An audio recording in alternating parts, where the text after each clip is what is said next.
Okay, it's been a while since I've spoken, for a number of different reasons. We've had a great privilege in this church that we've had a lot of people that have wanted to speak, so it's given me a break anyway, because I was doing it quite a lot. And I took some time off work last week, the week before, 2 days over the 2 weeks, just because I was exhausted, basically. I was doing too much, I took too much on, and I was physically and emotionally absolutely exhausted. So I took a few days off, done some things with the kids, spent a lot of time in prayer. And I wanted to bring to you this morning a story in the Bible, a miracle in the Bible as far as I'm concerned, which is actually really relevant to me for a number of different reasons. And I can go into that in more detail, but because this horrible recording thing is going on, I will, if you want to speak to me about it, I will do, but not on this recording. So I want to talk to you today about the woman with the issue of blood. It's one of the most unique healing stories in the Bible. The Bible tells us about the issue with the woman of bleeding in 3 of the Gospels. So it's in Matthew 9, verses 20 to 22. It's in Mark 5, 24 to 34. And it's in Luke 8, 43 to 48. I'm going to read from Matthew, because it's the shortest one, and sums up in just 3 verses. So it says, "Just then, a woman who had suffered for 12 years with constant bleeding came up behind him, and she touched the fringe of his robe. For she thought, if I can touch his robe, I will be healed." Yeah. Jesus turned round, and when he saw her, he said, "Daughter, be encouraged. Your faith has made you well." And the woman was healed at that moment. Yeah. I found there's 3 lessons that I've personally learned from this, and that I'm hoping you will learn from this. And they are: 1, we must fight for what we want. 2, we must, being intentional makes a difference. And 3, try again if we fail. So I'm going to start off with fighting for what we want. In this story, to be healed, the woman with the issue with blood had to fight for it. She didn't receive her healing by hoping that Jesus would notice her, or even ask him to heal her. This woman took a huge risk. And to understand this a little bit more, I had to read the Old Testament. I think it's the Old Testament in Leviticus, chapter 15, verses 25 to 27, and I'll read it with you. "When a woman has a discharge of blood for many days at a time, other than her monthly period, or has a discharge that continues beyond her period, she will be unclean as long as she has this discharge, just as in the days of her period. Any bed she lies in, on which her discharge continues, will be unclean, as in her bed during her monthly period, and anything she sits on will be unclean, as during her period. Anyone who touches them will be unclean, and they must wash their clothes and bathe with water, and they will be unclean until the evening." Now, in the Jewish culture, this bleeding disorder rendered her to be unclean. Everything and anyone who touched her was then unclean. She wasn't permitted to handle any money or food or to attend any services at the synagogue. She really should not be physically close to anyone, and she should certainly not have been in a crowd. No. What she did, exposing others to her illness, was a crime, and it was punishable by law. But she still took the risk of her life to get her healing. The truth is, the only thing that she had left to lose was her life, and there wasn't really much worth living with the illness that she had. Luke 8, verse 42 says, "As Jesus was on his way, the crowds almost crushed him." Now, has anyone been to a concert? Yeah.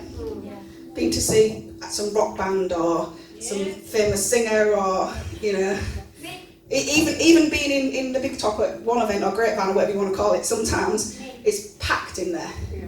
So when you go to a concert, it is packed. And everyone is pushing and shoving, trying their hardest to get to the front, to be as close as they possibly could to this artist, or this band, or whoever it was that we're seeing. Now, just as we want to be close to that band or that group or that singer, the crowds and everybody wanted to be near to see Jesus. This woman's thinking that if only she could just touch his robe, she would be healed, is evidence enough that she had to fight her way through the crowd to get to Jesus. Yes, yes. We too, as believers, must fight for what we want in our lives. Almost nothing of value we desire comes without resistance.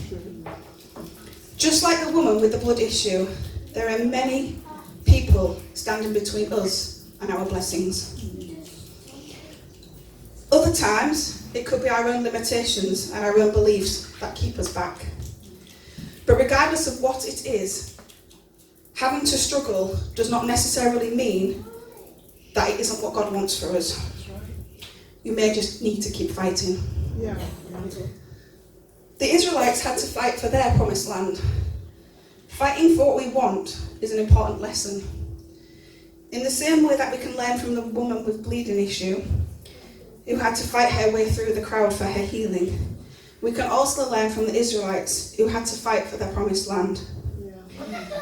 And although the land was promised to them by God, they were still required to fight for it. I've put down here, they were still required to attack people to be able to dwell in the place that belonged to them. Yeah. But their lack of faith, however, kept them back until 40 years later. Now, if you find yourself in a desperate situation like this woman or like the Israelites, then maybe safety isn't where your breakthrough lies. Maybe you should take a risk and step out in faith. Yeah. We need to start moving in faith. I feel we're spoken to a lot about reading our Bibles, praying, worshipping, but sometimes it's a simple fact of stepping out in faith. Sometimes it's necessary to wait for God's timing, but then sometimes I wonder if God's actually waiting for you.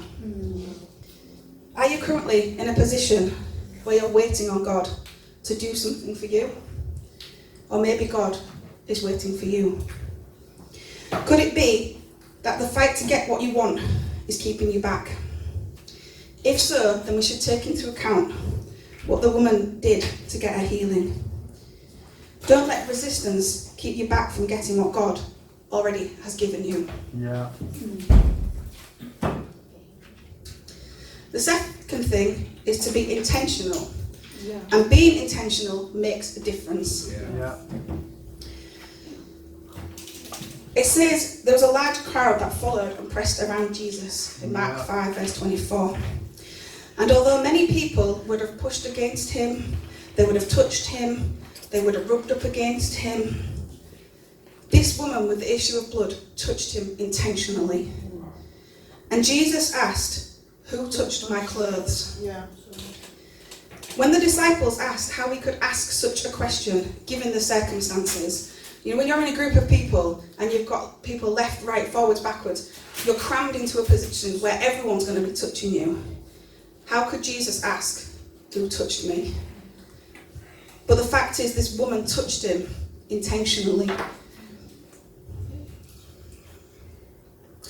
Unlike everyone else in the crowd that was touching Jesus, this woman touched him intentionally because she wanted to be healed. Yeah. In this story, being intentional helps the woman to receive her healing, but her intentions also makes a difference in the other areas of her life. Well. Before she thought to herself, if I can just touch Jesus' robes, I will be healed, she had already had that goal in mind to be healed. Yeah.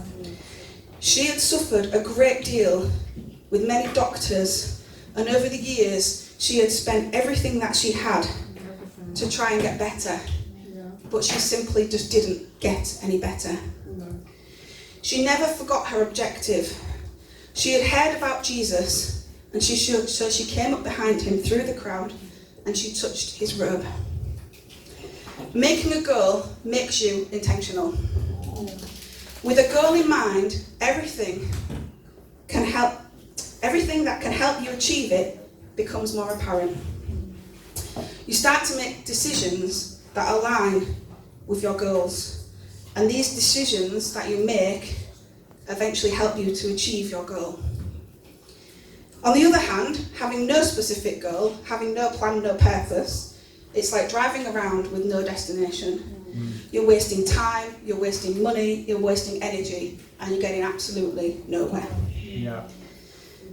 This woman's issue drove her to spend her time, her money, everything that she had on getting better. Yeah. It was her goal to be healed, and that made her decide to push through the crowd to touch Jesus. In the same way that being intentional made a difference for her, it will make a difference for you. Yeah. And thirdly, I've got if you fail, try again. Yeah. It's like that old saying, if at first you don't succeed, you must try, and try again. And I think this is one of the most significant lessons that I've learned from this story, that if I fail, I must try again. Matthew, Mark and Luke all found it very important to write that this woman suffered for 12 years. This woman didn't only suffer with bleeding, she suffered physically, she suffered emotionally. Look, we're all women when we're the women that are here, and the men have all been around women that have had monthlies. It's a nightmare. It's not nice, you know. And if you imagine having that for 12 consistent years, I'm surprised this woman didn't have a nervous breakdown. You know, everything, her whole life evolved around this issue that she had. But what makes her story one of victory and not of defeat is the fact that her desperation fueled her, which then ignited her faith. Although she would spend over and over and not get any better, she kept trying. And when she heard about Jesus, it is no surprise that she tried again. Her initial failed attempts, they did not discourage her. And this time, she got what she wanted. Just like this woman who tried again and again, despite her many failed attempts, we should try again if we fail. A failure doesn't mean the thing we want isn't possible, or that it's not God's will. It could just mean that we're going about it the wrong way. It could be timing. Amen. Or it could just be simply out of our control. Yeah. But we just need to keep trying and have faith and try again. Our past failures can help lead us to success. Now this woman who had this issue with this bleeding for years and years and years, not only did she try again and again and again, and she tried again when she heard about Jesus, but she tried something different. If you look at Mark, it says she had suffered a great deal with many doctors, but she had gotten no better. Her experience with the doctors taught her that traditional methods of getting better simply would not work for her. She'd spent every last penny she had on doctors, on physicians, on seeing people to try and be treated for this condition, and she was getting nowhere. She had to try something different. If the woman without the issue of blood hadn't failed with the doctors, she wouldn't have had this issue. If she hadn't have failed with the doctors in the past, she may have avoided going into that crowd. She may have avoided risking her life. But that could have caused her to miss out on her healing. It's similar. Now, this is always true for everybody, but I find quite often, more than not, it's true. It's similar that if any of us have got an illness or an ailment, we'd rather go see a doctor first than actually come to the front of the church and be prayed for.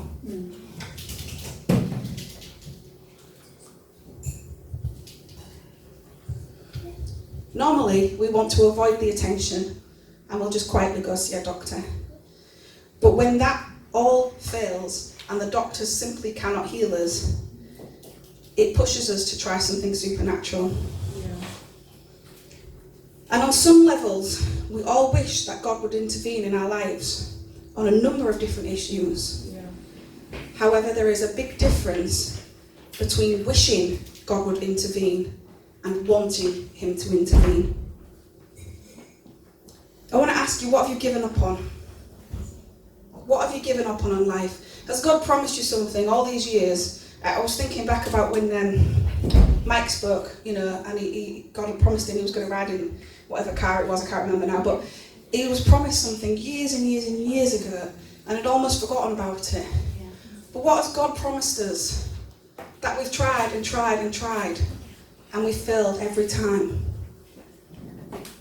What have you given up on?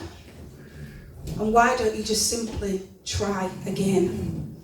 Like this woman with the issue, to get what you want, it might simply just be one little reach away. She didn't even touch Jesus himself. She touched his robe. It was not even Jesus, it was just clothes that were on his back. And if this woman had so much faith to know that all she had to do was touch his robe, not even him, then what do we need? How much faith do we need to be able to reach out and say, God, this is what you've promised me. This is the plans I have. I know they're in alignment with you. Help me to do what your will. Amen. Amen. So to conclude, I just want to say that this woman was a fighter. She was goal-driven and she was persistent. Yeah. And from her story, you can learn that it's sometimes necessary to have faith to get what you want. Absolutely. Being intentional makes a difference. And that you should try again if you fail. Amen. Amen. Amen. Thank you, Jesus. Thank you, Lord.